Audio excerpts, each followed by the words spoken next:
जन्माष्टमी क्यों मनाई जाती है? आखिर क्या है इसके पीछे छुपा रहस्य? आज मैं आपको एक ऐसी कहानी सुनाने जा रहा हूं जिसे सुनकर आपका हृदय कांप उठेगा। ये केवल एक कहानी नहीं, बल्कि उस महान सत्य का उद्घाटन है जो हमारे धर्म के सबसे पावन पर्व जन्माष्टमी के पीछे छुपा हुआ है। आप सोच रहे होंगे कि जन्माष्टमी तो भगवान श्री कृष्ण के जन्म का उत्सव है, लेकिन क्या आप जानते हैं कि इस दिव्य जन्म की शुरुआत वास्तव में एक अभिशाप से हुई थी। एक ऐसे अभिशाप से जिसने न केवल एक राजा को जन्म दिया, बल्कि पूरे संसार के भाग्य को बदल दिया। तो चलिए आज मैं आपको ले चलता हूं उस समय में जब धरती पर अधर्म का राज था, जब निर्दोष लोगों की चीखें आकाश को भेदती थी और जब स्वयं देवता भी भयभीत थे। यह कहानी है कंस के जन्म से लेकर कृष्ण के अवतरण तक की एक ऐसी यात्रा जो अंधकार से प्रकाश की ओर, पाप से पुण्य की ओर और मृत्यु से अमरता की ओर ले जाती है। नमस्कार प्यारे दर्शकों, मैं अर्जुन एक बार फिर आपका हार्दिक स्वागत करता हूं आपके अपने चैनल विद्या ज्ञान सागर में। दोस्तों, आज हम एक नई कहानी और एक नया वीडियो लेकर आपकी सेवा में उपस्थित हुए हैं। आज की कथा अत्यंत ज्ञानवर्धक और प्रेरणादायक है। कथा शुरू करने से पहले आपसे एक विनम्र निवेदन है। शास्त्रों में कहा गया है कि अधूरी छोड़ी गई कथा दुख और पाप का कारण बनती है, इसलिए इसे अंत तक अवश्य सुने। और अगर आप अपनी माँ से सच्चा प्रेम करते हैं तो इस वीडियो को लाइक करें, हमारे चैनल को सब्सक्राइब करें और कमेंट में माँ लिखकर अपना समर्थन दें। तो आइए बिना किसी विलंब के आरंभ करते हैं आज की प्रेरणादायक कथा। बहुत समय पहले की बात है, जब मथुरा नगरी में राजा उग्रसेन का शासन था। वो एक धर्मात्मा और प्रजावत्सल राजा था, जिसके राज्य में सुख और समृद्धि का वास था। लेकिन नियति के खेल में कभी कभी ऐसे मोड़ आते हैं जो पूरी तस्वीर बदल देते हैं। उग्रसेन की रानी पद्मावती एक सुंदर और पतिव्रता नारी थी, लेकिन एक दिन जब वो महल के उद्यान में भ्रमण कर रही थी तो एक भयानक घटना घटी। एक दुष्ट राक्षस ने उग्रसेन का रूप धारण कर लिया और रानी के साथ छल किया। जब सच्चाई सामने आई तो रानी का हृदय टूट गया। उन्होंने महसूस किया कि उनकी कोख में पल रहा बच्चा किसी साधारण मनुष्य का नहीं, बल्कि एक राक्षस की संतान है। रानी पद्मावती की आंखों से आंसुओं की धारा बह निकली। वो रात दिन रोती रहती, ईश्वर से प्रार्थना करती कि ये कलंक उसे न सहना पड़े। लेकिन गर्भ में पल रहा बच्चा दिन प्रतिदिन बढ़ता जा रहा था और साथ ही बढ़ रही थी रानी की चिंता। जब कंस का जन्म हुआ तो उसके साथ ही अनेक अपशकुन हुए। आकाश में काले बादल छा गए, बिना बारिश के बिजली कड़की और पशु पक्षी डर से चीखने लगे। ज्योतिषियों ने घबराकर कहा, महाराज, ये बालक संसार के लिए विनाश का कारण बनेगा। इसके जन्म के साथ ही अधर्म का युग शुरू हो गया है। लेकिन उग्रसेन ने अपनी पत्नी के प्रेम में अंधे होकर कंस को अपना पुत्र मान लिया। उन्होंने सोचा कि प्रेम और संस्कारों से वो इस बच्चे को सही राह पर ला सकेंगे। लेकिन वो नहीं जानते थे कि कंस की नसों में राक्षसी खून बह रहा था। कंस जैसे जैसे बड़ा होता गया, वैसे वैसे उसकी क्रूरता भी बढ़ती गई। छोटी उम्र में ही वो पशुओं को सताता, सेवकों को मारता और निर्दोष लोगों को परेशान करता। उसकी आंखों में एक अजीब सी लालसा थी, सत्ता की, शक्ति की और विनाश की। जब कंस 16 वर्ष का हुआ तो उसने अपने पिता उग्रसेन को ही बंदी बना लिया। उस दिन का दृश्य इतना भयानक था कि आज भी मथुरावासी कांप जाते हैं।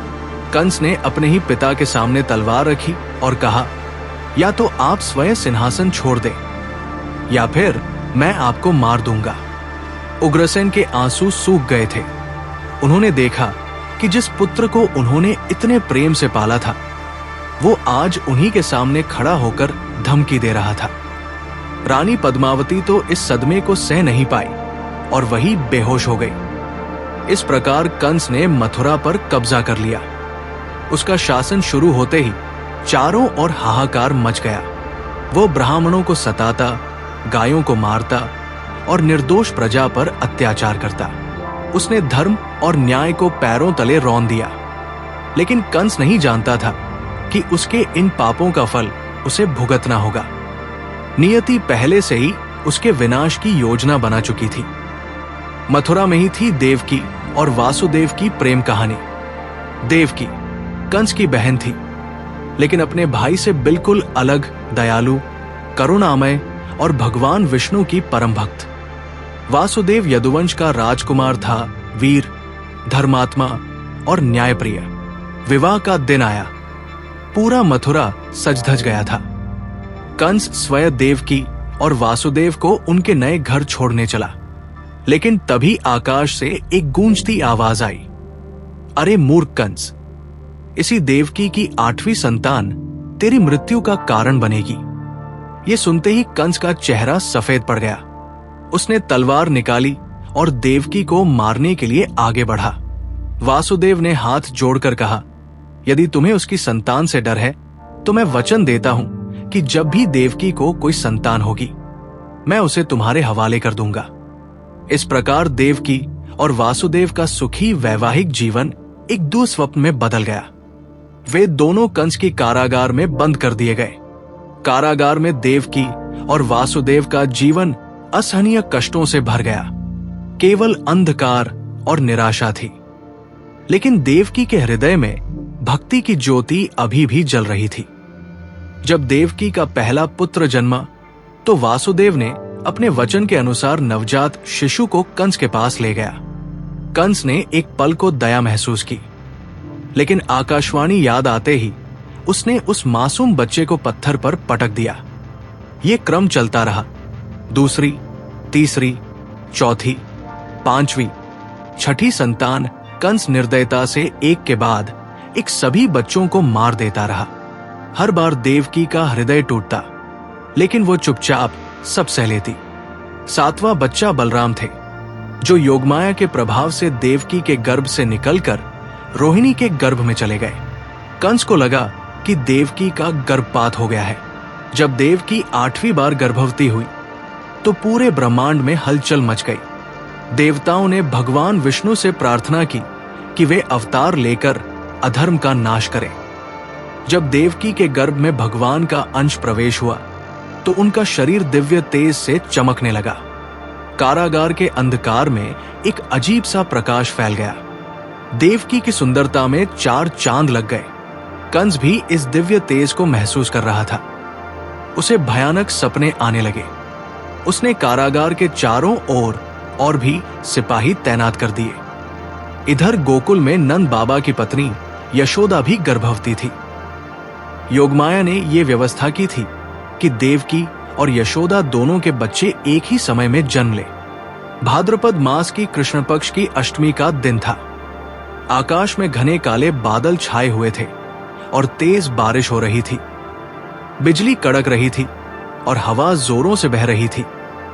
ऐसा लग रहा था जैसे प्रकृति भी जानती हो कि आज कोई महान घटना होने वाली है। रात के समय जब सभी सो रहे थे, देवकी को प्रसव पीड़ा होने लगी।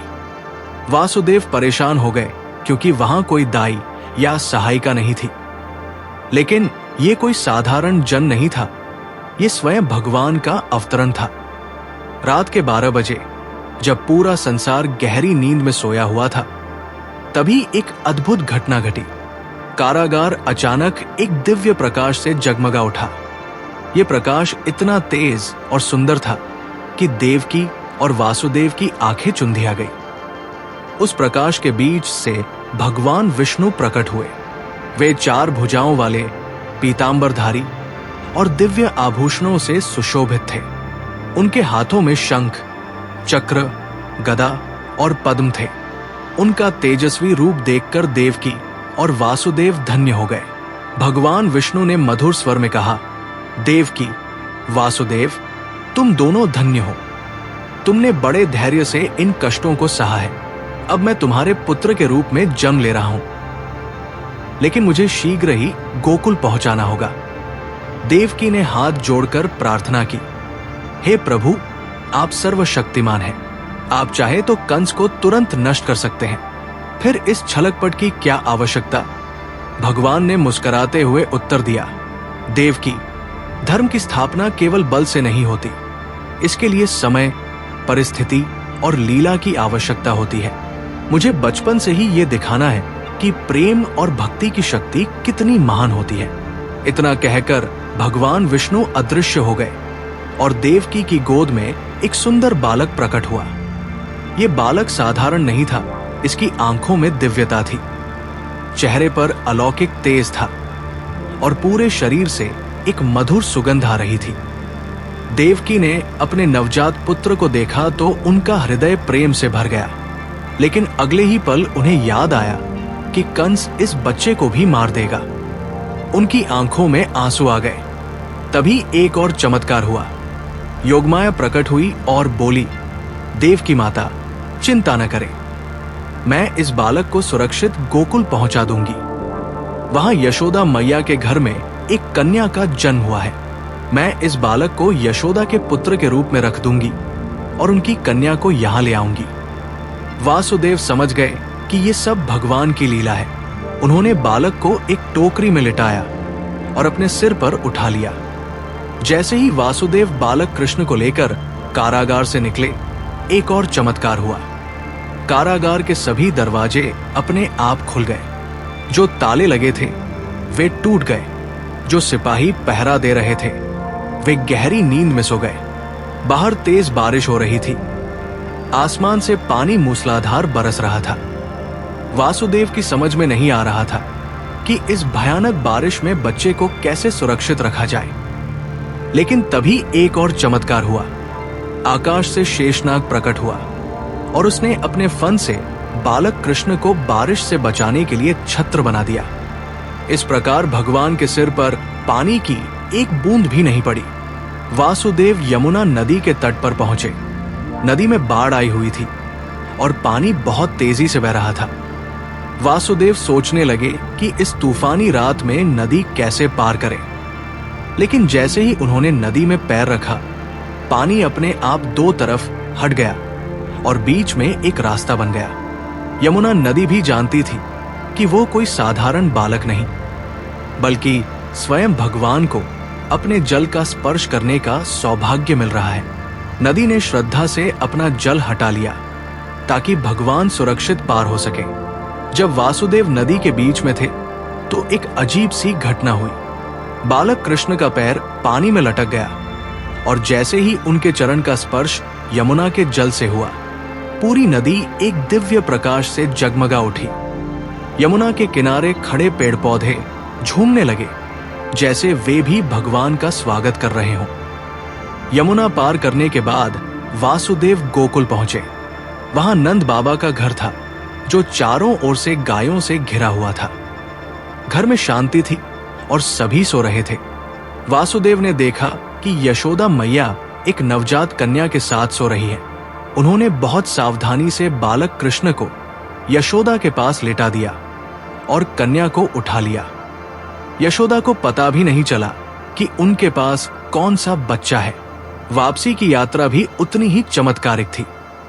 यमुना ने फिर रास्ता दिया, शेषनाग ने फिर छत्र बनाया और वासुदेव सुरक्षित कारागार वापस पहुंच गए। जैसे ही वे कारागार में दाखिल हुए, सभी दरवाजे फिर से बंद हो गए और सिपाही जाग गए। जब कन्या के रोने की आवाज सुनाई दी तो सिपाहियों ने कंस को खबर दी। कंस तलवार लेकर कारागार पहुंचा। देवकी ने विनती की, ये कन्या है। आकाशवाणी में पुत्र की बात थी, लेकिन कंस ने कन्या को पत्थर पर पटकने के लिए उठाया। तभी वो कन्या अचानक आकाश में उड़ गई और योगमाया के रूप में प्रकट हुई। उन्होंने कहा, मूर्ख कंस, तेरा काल पहले से ही जन्म ले चुका है। वो सुरक्षित स्थान पर पहुंच गया है। कंस को समझ आ गया कि उसके साथ धोखा हुआ है। उसने तुरंत आदेश दिया कि गोकुल के सभी नवजात बच्चों को मार दिया जाए। गोकुल में नंद बाबा और यशोदा के घर खुशियों का माहौल था। जब यशोदा की नींद खुली और उन्होंने सुंदर बालक को देखा तो उनका हृदय आनंद से भर गया। गर्ग मुनि ने बालक का नाम कृष्ण रखा। जैसे जैसे कृष्ण बड़े होते गए, उनकी दिव्य लीलाएं शुरू हुई। एक दिन यशोदा ने कृष्ण के मुंह में पूरा ब्रह्मांड देखा। इधर कंस की परेशानी बढ़ती जा रही थी। उसे हर रात डरावने सपने आते। उसने राक्षसों को भेजा, पूतना, तृणावर्त, बकासुर, अघासुर, लेकिन कृष्ण ने सभी का वध कर दिया। गोकुल के लोग समझ गए कि कन्हैया कोई साधारण बालक नहीं है। गर्ग मुनि की सलाह पर सभी वृंदावन चले गए। कंस ने एक चाल चली। उसने धनुष यज्ञ की घोषणा की और सभी गांवों में निमंत्रण भेजे। उसकी योजना थी कि वृंदावन के लोग आएंगे तो वो उस बालक को पहचान कर मार सकेगा। वृंदावन में ये खबर पहुंची तो सभी उत्साहित हो गए, लेकिन यशोदा का मन कह रहा था कि कृष्ण को मथुरा न ले जाए। विदाई का समय आया। राधा की आंखों में आंसू थे। कृष्ण ने कहा, राधे, मैं सदैव यहां रहूंगा। मेरी लीलाएं और प्रेम सदा वृंदावन में बना रहेगा। यशोदा मैया ने कृष्ण को गले लगाया, कन्हैया, जल्दी वापस आ जाना। कृष्ण की आंखों में भी आंसू थे। वे जानते थे कि अब उनकी बाल लीलाओं का अंत हो गया है। जब वृंदावन का काफिला मथुरा पहुंचा तो पूरे शहर में हलचल मच गई। कृष्ण और बलराम की सुंदरता देखकर सभी मुग्ध हो गए। कंस के गुप्तचरों ने कृष्ण को देखा और कंस को खबर दी। कंस घबरा गया और उसने इन भाइयों पर नजर रखने का आदेश दिया। मथुरा की सड़कों पर घूमते हुए कृष्ण ने देखा कि चारों ओर दुख का माहौल था। रास्ते में एक घमंडी धोबी से मिले, जिसे उन्होंने सबक सिखाया। फिर माली सुंदरी से मालाएं ली और कुब्जा त्रिवक्रा का कुबड़ापन दूर करके उसे सुंदर बना दिया। ये चमत्कार देखकर कंस की चिंता और बढ़ गई। उसने अपने पहलवान चाणूर और मुष्टिक को तैयार रहने का आदेश दिया। धनुष यज्ञ का दिन आया। राजसभा में भगवान शिव का पुराना धनुष रखा था। अनेक योद्धाओं ने धनुष तोड़ने की कोशिश की, लेकिन कोई उसे हिला तक नहीं सका। तभी कृष्ण उठे और धनुष की ओर बढ़े। उन्होंने बहुत आसानी से उस धनुष को तोड़ दिया। धनुष टूटने की आवाज पूरे मथुरा में गूंज गई। कंस ये देखकर पागल हो गया। उसने चीख कर कहा, इसे तुरंत पकड़ो और मार डालो। लेकिन किसी की हिम्मत नहीं हुई। कंस ने चाणूर और मुष्टिक को कुश्ती के लिए चुनौती देने का इशारा किया। दोनों पहलवान अकड़ते हुए आगे आए। कुश्ती शुरू हुई। चाणूर और मुष्टिक अत्यंत बलवान पहलवान थे, लेकिन कृष्ण और बलराम के आगे उनकी शक्ति कुछ भी नहीं थी। कुछ ही मिनटों में कृष्ण ने चाणूर को और बलराम ने मुष्टिक को मार दिया। पूरी सभा स्तब्ध रह गई। कंस ये देखकर तलवार लेकर स्वयं कृष्ण पर झपटा। उसने चीखते हुए कहा, मैं तुम्हें मारकर अपना डर मिटा दूंगा। कृष्ण ने शांति से कंस की तलवार छीन ली और उसे पकड़ लिया। उन्होंने कहा, कंस, तुमने अनगिनत पाप किए हैं। अभी भी समय है। यदि तुम सच्चे मन से पश्चाताप करो तो मैं तुम्हें क्षमा कर सकता हूं। लेकिन कंस का हृदय पाप में डूबा था। उसने कृष्ण के चेहरे पर थूका। तब कृष्ण ने कंस का वध कर दिया। कंस के मरते ही पूरे मथुरा में खुशी की लहर दौड़ गई। आकाश से फूलों की वर्षा हुई। कृष्ण और बलराम तुरंत कारागार गए, जहां देवकी और वासुदेव बंदी थे। जब देवकी ने कृष्ण को देखा तो पहले पहचान नहीं पाई। फिर अचानक हृदय में मातृत्व का भाव जगा। कृष्ण ने माता पिता के पैर छुए और कहा, मैं आपका पुत्र कृष्ण हूं। मैं वही अष्टम संतान हूं। देवकी बेहोश हो गई। जब चेतना आई तो फूट फूट कर रोने लगी। मेरे लाल, तुम कितने कष्ट सहकर बड़े हुए। मैं तुम्हारे बचपन को नहीं देख सकी। जन्माष्टमी के दिन भगवान कृष्ण का जन्म हुआ था। ये केवल एक जन्म नहीं था, बल्कि अंधकार से प्रकाश की ओर, अधर्म से धर्म की ओर और पाप से पुण्य की ओर एक महान यात्रा की शुरुआत थी। आज भी जब हम जन्माष्टमी मनाते हैं तो हम केवल एक त्योहार नहीं मना रहे, बल्कि उस दिव्य प्रेम और करुणा को याद कर रहे हैं जो कृष्ण ने संसार को दिया था। हर साल भाद्रपद मास की कृष्ण पक्ष की अष्टमी को मनाया जाने वाला जन्माष्टमी पर्व हमें याद दिलाता है कि जब भी धरती पर अधर्म बढ़ता है तो भगवान किसी न किसी रूप में अवतार लेते हैं। इसीलिए आज भी करोड़ों लोग जन्माष्टमी मनाते हैं। इसीलिए आज भी कृष्ण के नाम में वो शक्ति है जो हर दुख को दूर कर देती है। तो आइए इस जन्माष्टमी पर हम सब मिलकर प्रण लें कि हम कृष्ण के आदर्शों को अपने जीवन में अपनाएंगे। हम प्रेम से जिएंगे, धर्म का पालन करेंगे और जब भी कोई मुसीबत आएगी तो याद करेंगे कि हमारे कृष्ण हमारे साथ है। हरे कृष्ण कृष्ण कृष्ण हरे हरे, हरे राम राम राम हरे हरे। जय श्री कृष्ण।